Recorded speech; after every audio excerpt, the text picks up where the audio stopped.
ఆయనండి సతీష్. సాధారణంగా ఏంటంటే, ఉత్తములు, మధ్యములు, అధములు అని 3 రకాలు ఉంటారు కదా! మూర్ఖత్వంగా వెళ్ళే వాళ్ళని అధములు అంటారు. అలాంటి స్థాయి ఇప్పుడు ఓటింగ్‌లోకొచ్చిన వాళ్ళలో కూడా ఒక పరిస్థితి ఉంది. మరి ఆ రిఫ్లెక్ట్ ఎలా ఉండబోతుంది కూడా వాళ్ళ మూర్ఖత్వానికి మూల్యం భారీగా చెల్లించబోతున్నారు. దీంతో నిఖిల్‌కైతే గుండె భారం దిగిపోద్ది. పెద్ద తలకాయ నొప్పి వదిలేస్తది. ఆయన ఆటకి అడ్డంకిగా మారిన అడ్డంకైతే కాగల కార్యం గంధర్వలో తీర్చిన మాదిరిగా ఈ వారంతో ఆయనకి పెద్ద బిగ్ రిలీఫ్ రాబోతుంది. ఎందుకంటే ఇప్పుడు నేను ఇందాక చెప్పినట్టుగా ఉత్తములు, మధ్యములు, అధములు అన్నట్టుగా నిఖిల్ వల్ల కూడా పొరపాట్లు జరిగిన ఫ్యామిలీ వీక్ తర్వాత మొత్తం పిక్చర్ అర్థమైంది. ఒక 50% అనుకుందాం పోనీ. తర్వాత ఎలిమినేట్ అయిపోయిన కంటెస్టెంట్స్ కూడా వచ్చిన తర్వాత గ్రూప్ గేమ్ ఆడుతున్నారు. ఇండివిడ్యుయాలిటీ కనబడట్లేదు.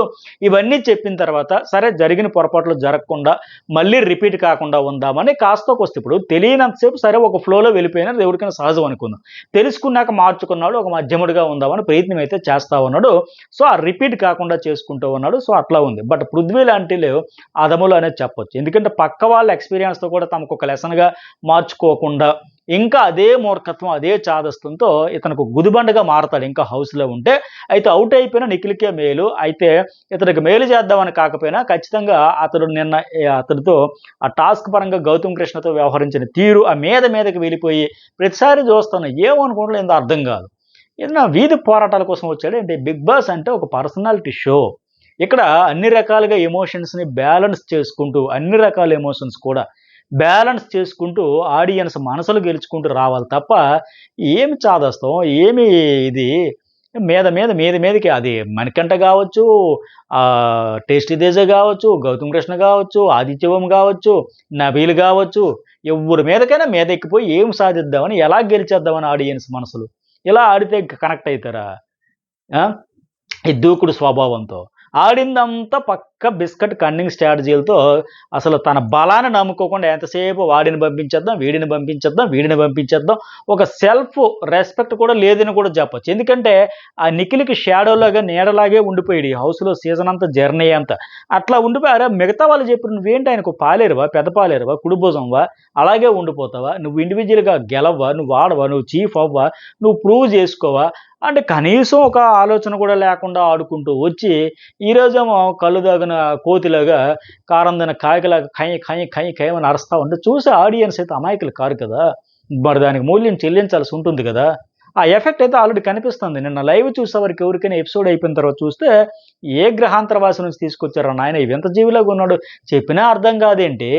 హౌస్‌మేట్స్ చెప్పారు, ఫ్యామిలీ మెంబర్స్ చెప్పారు, ఎలిమినేట్ అయిపోయిన కంటెస్టెంట్స్ కూడా చెప్పారు. వీళ్ళకి అర్థమైంది యష్మికి, ప్రేరణకి. ఆ అమ్మాయి ప్రేరణ కూడా మిస్టేక్ జరిగింది. నాది బ్లండర్ అయ్యిందని కూడా రియలైజ్ అయ్యి ఆ రోహిణి విషయంలో మరి ఇప్పుడు నన్ను దాన్ని తీసుకోలేను, వెనక్కి మార్చుకోలేను ఆ విషయంలో రియలైజ్ అయింది. అట్టాగే అమ్మ కొద్దిగా నువ్వు మాట విసిరేస్తున్నావంటే ఆ విషయంలో కూడా మనం సారీ చెప్పి ఆడియన్స్ కూడా కెమెరాలో కూడా సారీ చెప్పి ఏదో సరే ఫ్లోలో, టెన్షన్‌లో, ప్రెషర్‌లో అయిపోయింది. మళ్ళీ రిపీట్ కాకుండా చూసుకుంటే ఇంకా అలాంటి మాటలు వచ్చినా మింగేస్తా, బయట పెట్టను అని కూడా చెప్పుకొని నేను ఫిమేల్ విన్నర్ ఫస్ట్ అవ్వాలి అంటే బిందు మాధవ్ అయిందన్న విషయం మర్చిపోయారేమో గానీ, సరే మొత్తానికి ఆవిడలో కూడా కోరుకున్న ఆడియన్స్, తోటి హౌస్‌మేట్స్ కోరుకున్న మార్పు అందరిలో వస్తా ఉంది. యష్మి కూడా చాలా కంట్రోల్ చేసుకొని ఇక ఉన్నది ఈ వారమే మనం ఆరిపోయే దీపానికి వెలుగెక్కువని లెక్క, సరే ఇక లాస్ట్ మనకి ఈ సీజన్‌కి ఇదే లాస్ట్ వీక్ అని అర్థమైతుందని లెక్క ఆవిడ కూడా రియలైజ్ అయ్యి, సరే పొరపాట్లు జరిగిపోయినాయి వాళ్ళ డాడీకి, ఫ్రెండ్స్‌కి ఆవిడ కూడా సారీలు చెప్పుకొని, ఆడియన్స్‌కి చెప్పుకొని, ఈ ఉన్నానోళ్ళకి తాడో పేడో ఫస్ట్ కావాలి ఫైర్ ఆ యష్మి కావాలన్నారు కదా! ఆ యష్మిని పరిచయం చేస్తూ మళ్ళీ ఒకసారి జూలు విదిల్చి చెలరేగిపోయి ఆడింది. సరే మార్చుకుందింకా. ఇంకెంత చెప్పి ఎక్కడ మార్చుకోబోదు ఇంకెట్లా? ఇట్లా నిఖిలు, ప్రేరణ, యష్మి ముగ్గురిలో కూడా చేంజ్ వచ్చింది. తెలిసాక, ఫీడ్‌బ్యాక్ తెలిసాక. అరటిపండు ఒలిచిన నోట్లో కాదుగా అంతకు మించి కుండ పడేలుమని కొట్టినట్టు చెప్పిందరది. కానీ ఒకే ఒక్క పృథ్వీలో మాత్రం ఎలాంటి చేంజ్ లేదు. సాధారణంగా ఏంటంటే మనకి ఎక్స్‌పీరియన్స్ కాకపోయినా పక్క వాళ్ళ ఎక్స్‌పీరియన్స్, లైఫ్ ఎక్స్‌పీరియన్స్ ఉంటాయి కదా! వాటిని బట్టి కూడా నేర్చుకోవాలి. అందుకే పుస్తకాలు చూడాలి, జీవితాలు చదవాలి, ఎక్కువ మందితో ఇంటరాక్ట్ అవ్వాలి, మింగిల్ అవ్వాలని కూడా చెబుతా ఉండరు. అన్నీ మనం ఫేస్ చేయకపోయినా ఒక్కొక్కరికి ఒక్కొక్క ఎక్స్‌పీరియన్స్ ఉంటది గనుక, వాళ్ళ జీవిత అనుభవాలు, పాఠాలు కూడా మనకొక ఎక్స్‌పీరియన్స్ అయితది కాబట్టి దాన్ని బట్టి కూడా మార్చుకోవాలి, నేర్చుకోవాలి, తెలుసుకోవాలి. తప్పులేంటి, ఒప్పులేంటి అని అంటారు. బట్ ఇతనికి సొంతంగా ప్రాక్టికల్‌గా ఎక్స్‌పీరియన్స్ ఇక్కడొచ్చిన బాబు నీది మొత్తం గ్రూప్ గేమ్‌లో నువ్వున్నావు తప్ప, గుంపులో గోవిందయ్యవే తప్ప, నీకు సోలోగా ఎక్కడ ఎలివేషన్ లేదు. నువ్వొక ఒక ఫ్లోలో పోతున్నావు అంతే అని చెప్పినా కూడా ముగ్గురు మారారు గానీ ఇతడు మారడే. అందుకే నన్ను స్టార్టింగ్‌లో జెప్పింది. సో, మరిప్పుడు గేమ్ ఎట్లా చేంజ్ అవ్వబోతుందంటే నిఖిల్కి 1% ఇంకా పెరిగింది, 46% ఉంది. ఎందుకంటే జరిగిన పొరపాట్లు ఒప్పుకున్నాడు, వెళ్ళిపోదాం అనుకున్నాను, ఎలిమినేట్ అయిపోతాం అనుకున్నాను, నాకు ఇంట్రెస్ట్ లేదు ఇంకా, ఆ సీత అనే మాటల వల్ల బాగా హర్ట్ అయ్యాను, నేను ఉమెన్ పవర్ స్ట్రాంగ్ ఉమెన్ని వాడుకోవడం ఏంటి, ట్రాప్ చేయడం ఏంటి, నా గేమ్ ఏంటి అని బాగా హర్ట్ అయ్యాడు. అంటే ఆవిడ ఉద్దేశం ఏంటంటే వాళ్ళు అంత స్ట్రాంగ్ పీపుల్గా ఉండే వాళ్ళని కూడా అమ్మో వీళ్ళుంటే నాకు కాంపిటీషన్ అవుతుంది అని లెక్క ఫ్రెండ్షిప్ చేసేసి బంధించేస్తూ వాళ్ళ ఎమోషన్స్కి బెండ్ అయిపోతున్నారు, వాళ్ళు అలాగ ఐస్ అయిపోతారు, అలా బయటకు కరిగిపోయి బయటకు వచ్చేస్తే నువ్వు మాత్రం అలాగే ఉండిపోతున్నావు అనే ఉద్దేశంతో చెప్పింది. ఎనివే హర్ట్ అయ్యాడు, సరే పోనీ ఆ విషయంలో బాధపడి మిగతా విషయాలు కూడా ఆ ఫిల్టర్ తీసి మాస్క్ తీసి గ్రూప్ గేమ్ మెయిన్ ఆడొద్దని ఫిక్స్ అయిపోయి అలాగ ఆడుకుంటూ వచ్చే ప్రయత్నం అయితే చేస్తున్నాడు. అతనికి మెయిన్ ఏంటంటే తెలుగు కన్నడ ఓట్లు ఇవన్నీ గట్టిగా ఇవన్నిటితో ఫ్యాన్ ఫాలోయింగ్ ఎంత గట్టిగా ఉందో పిఆర్ కూడా అంతే గట్టిగా ఉండడం వల్ల మొత్తం మార్చుకుంటూ 46% తిరిగి లేకుండా ఆధిక్యంతో దూసుకుపోతా ఉన్నాడు. ఇక నబీల్ ఏమో 28% వచ్చింది, చాలా కన్ఫ్యూజ్గా ఉన్నాడు.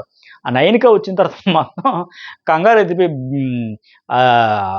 ఏమంటారు దాన్ని, ఒక అలజడి రేగినట్టు అయిపోతున్నాడు మనిషి. 3 గంటల వరకు అక్కడే తనలో తనమా ఏంటి ఏం జరుగుతుంది, ఎందుకు ఆ 9కి అలా చెప్పింది, నామినేషన్ చేయడం వల్ల అలా చెప్పేసి అప్పుడు అవుట్ అయిపోయింది కాబట్టి వచ్చి ఎందుకు చెప్తుంది, ఆ బాబు షేర్ అంటున్నావు, ఆ పేరుకి తగ్గట్టుగా ఆడుకో, ఆట మార్చుకో, నామినేషన్ పాయింట్లు తెచ్చుకో అని సరే గందరగోళం అయిపోతున్నాడు. పైగా నిన్న చూసాం మరి ఇతరు కూడా పృథ్వీకి వాళ్ళ అమ్మగారు అడిగారు కనుక హౌస్లో సపోర్ట్ లేదు కనుక నేను సపోర్ట్ చేస్తానని చెప్పడం, అట్లాగే ఆ మోటల్ టాస్క్లో నేను ఆయనకి హెల్ప్ చేయలేదు కాబట్టి చేస్తాను, ఈ లెక్కలో అవసరాలు ఇతనికి ఉండేటప్పుడు మిగతా వాళ్ళకి ఉండవా, అయ్యో నాకు రోహిణి తీసింది, వాళ్ళు తీస్తారు వీళ్ళు తీస్తారు, థ్యాంక్ యూ అని చెప్పి ఫీల్ అవ్వడం ఎందుకు, మరి నువ్వు ఆడింది గేమే వాళ్ళు ఆడింది గేమే, దానికి ఎందుకు ఫీల్ అవ్వాలి, మరి నువ్వేమో నీ లెక్కలు ఇచ్చుకొని ఒక స్పీచ్ ఇచ్చుకొని మరి ఇచ్చుకున్నావు కదా, ఇలాంటివన్నీ ఆలోచించుకోవాలి కొద్దిగా. ఇంకా ఓకే ఆ స్పోర్టివ్గా తీసుకుంటూ పోతే బాగుండేది.